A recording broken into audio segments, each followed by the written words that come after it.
Good morning, everybody. Welcome to chapter 7 or 8, depending on which book you have. We're just talking about index laws today, and we'll also be doing some index equations. You've done all this before. You've done it in Year 9, you've done it in Year 10. We're not going into fractional indices today. That's the next exercise. So let's just have a quick revision of all the index laws. So, for example, if I had a to the b times a to the c, what do we do with the little numbers? We add them. So technically we're adding the exponents. I'm not going to go into why this works. We've done it so many times. If I have a to the b divided by a to the c, another way of writing this, by the way, is a to the b over a to the c. What do? I subtract. Okay, what if I have a to the b raised to the c, which means I've got a to the b times a to the b times a to the b times c times. Well, that's a to the b times c, because we would have added b, c times. And what if I've got a to the b times d to the e raised to the c? Well, that's that a to the b times c times d to the e times c. And what if I've got a to the b over d to the e raised to the c?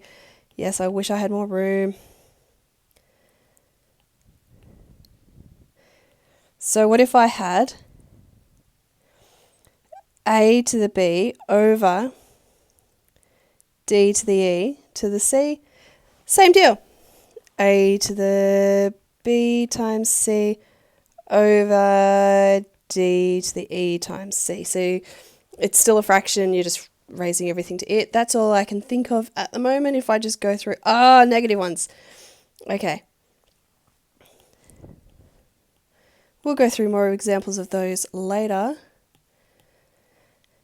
And if I have a to the negative b, that's the same as 1 on a to the b. And if I have 1 on a to the negative b, then that's a to the positive b.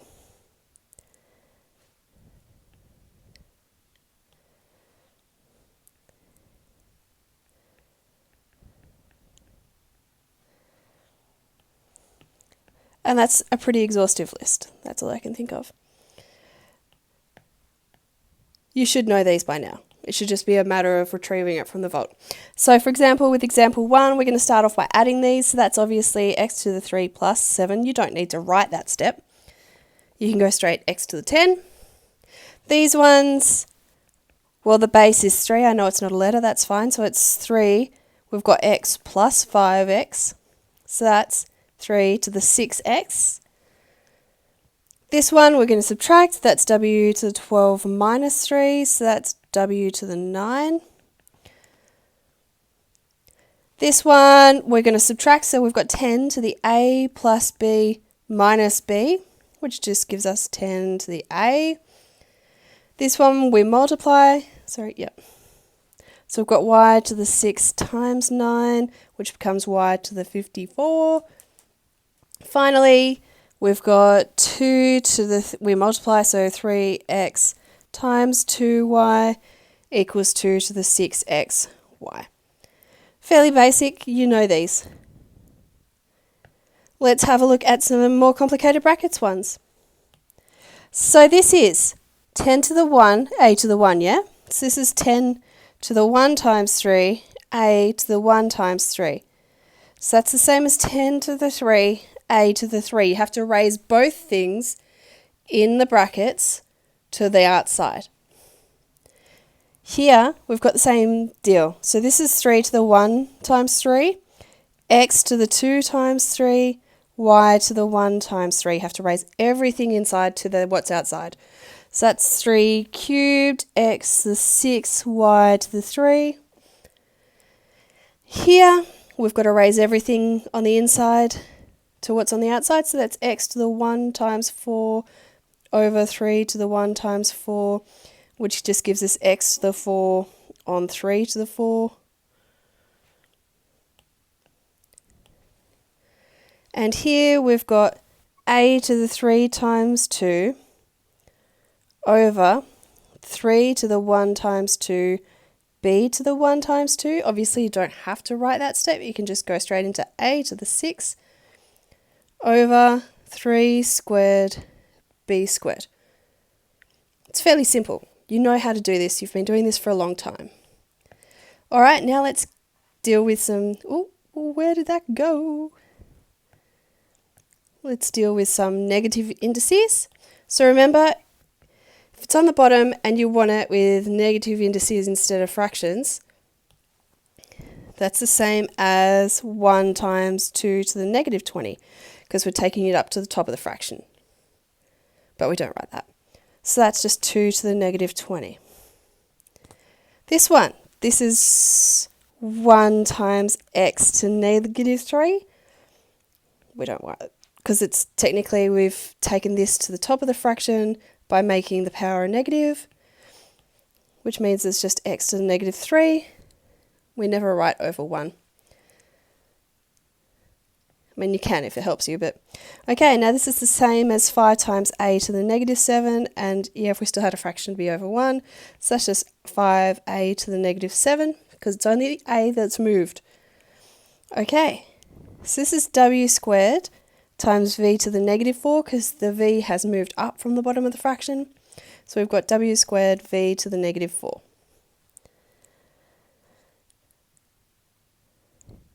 All right. Okay, now ladies.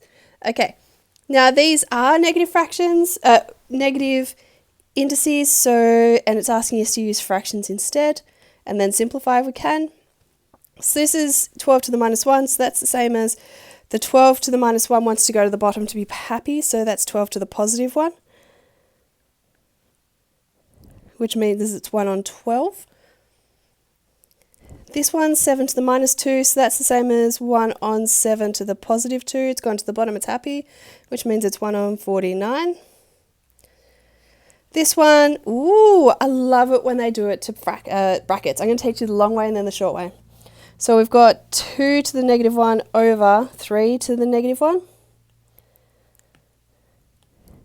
which means the 3 wants to go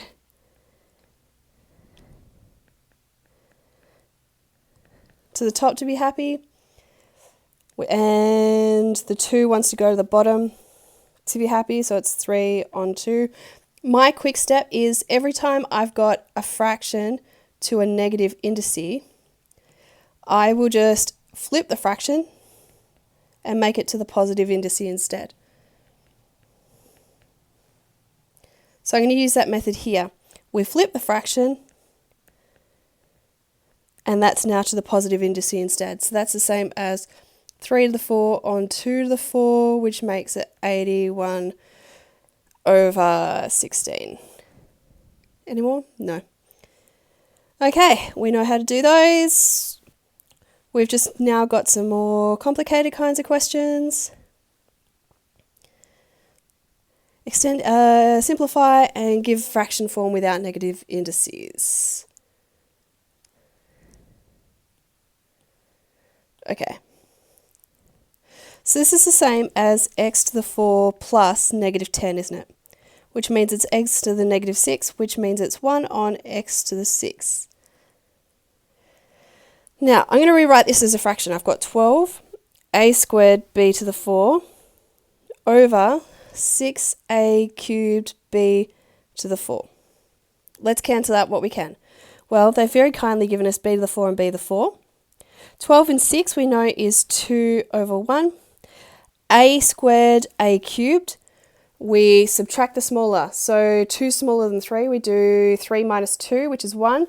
So the smaller one disappears and the bigger one becomes the subtraction. So this is the same as we've only got 2 left on the top, and we've got 1, but we won't bother writing a 1, a to the 1. But again, we don't bother writing a to the 1, we just write a. Okay, and now, if the whole thing's to a negative, we flip the fraction inside upside down. At the moment, the fraction inside is 2n over 1, so this becomes 1 over 2 to the n to the positive 3. And now that's 1 to the 3 over 2 to the n times 3. So when I say 1 to the 3, that's 1 to the 1 times 3. Which means we've got 1 over 2 to the 3n. One more thing to do, and this, we got into it last year in year 10, but it's okay if you didn't really understand it. When you're solving index equations like this, so for example, we've got 27 to the something is the same as 9 to the 3 times that same something minus 6. Now, there's no real way we can solve this yet, but I'm straight away recognizing that 27 and 9 are both 3 to the something, yeah? They're both 3 to the something. For example, I know 27 is 3 cubed. I know 9 is 3 squared. And it's really good to be able to recognize this. So if you write a list of like 2 to the 1, 2 to the 2, it's really useful to know them up to about something to the 5. So 2 to the 3, 2 to the 4, 2 to the 5, 3 to the 1, 3 to the 2, 3 to the 3, 3 to the 4, 3 to the 5. Because then you can recognize them straight away. It takes a lot of the guesswork out. Otherwise, just keep repeatedly dividing by 3. 27, you would have divided by 3. You would have realized you could do it 3 times until you get to 1. And then 9, you would have kept dividing by 3. You know you can do it 2 times until you get to 1. So we've got this 27, that's the same as 3 to the 3. So where 27 is, I'm writing 3 to the 3. 9, I know that's the same as 3 squared. So specifically, it's the 27, not the x, that I'm rewriting as 3 to the 3. And it's the 9 that I'm rewriting as 3 squared. And now I'm going to deal with these, because now I have everything to the same base. Now I'm going to deal with these, raising brackets to the whatever. And don't forget we multiply. So I've got 3 to the 3 times x. And I've got 3 to the 2 times, and it's times this whole thing. So I'm going to put it in brackets. Which means I've got 3 to the 3x equals 3 to the 6x take 12. Now, if you have things to the same base, you can just make their indices equal each other. So all I'm doing is I'm getting rid of those base 3's now, and I've got 3x equals 6x take 12. So once they're in the same base, and you can only do this if they're in the same base, you can make the indices equal each other. And now this is something I do know how to solve. I'm going to subtract 6x from both sides. I get negative 3x equals negative 12. Divide both sides by negative 3, I get x equals 4. So if I were to sub 4 in, I would know that 27 to the 4 is the same as 9 to the 3 times 4 takes 6. I'm not going to do that. And you don't have to write that final line.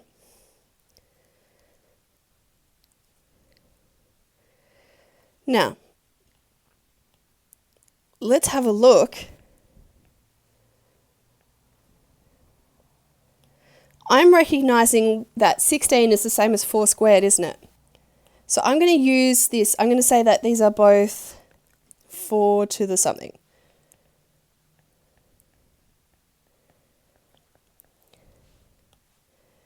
Now, 1 on 16 is the same as 1 on 4 squared, isn't it? Which means it's 4 to the negative 2. So I'm going to rewrite this as 4 to the negative 2 to the 2x plus 4 equals 4 to the negative 6. So all I've done is I've replaced the 1 on 16 with 4 to the negative 2, and well, that 4 has already stayed the same. Now, yes, if you're thinking, why didn't you do 2 to the 4 and 2 squared? Honestly, I think it's easier. This isn't something you'll always do, but I do recognize that 16 is 4 squared. It's a very useful one. Okay, and now we're just going to deal with the brackets raised to the whatever. So we've got 4 to the minus 2 times this whole lot, 2x plus 4 equals 4 to the minus 6. So that means we've got 4 to the negative 4x take 8 equals 4 to the negative 6. See how we've got the same base? Means we can make the indices equal each other. So we've got negative 4x take 8 equals negative 6. That means negative 4x equals negative 6 plus 8, positive 2. So x is negative a half. And that's the last thing you need for this exercise.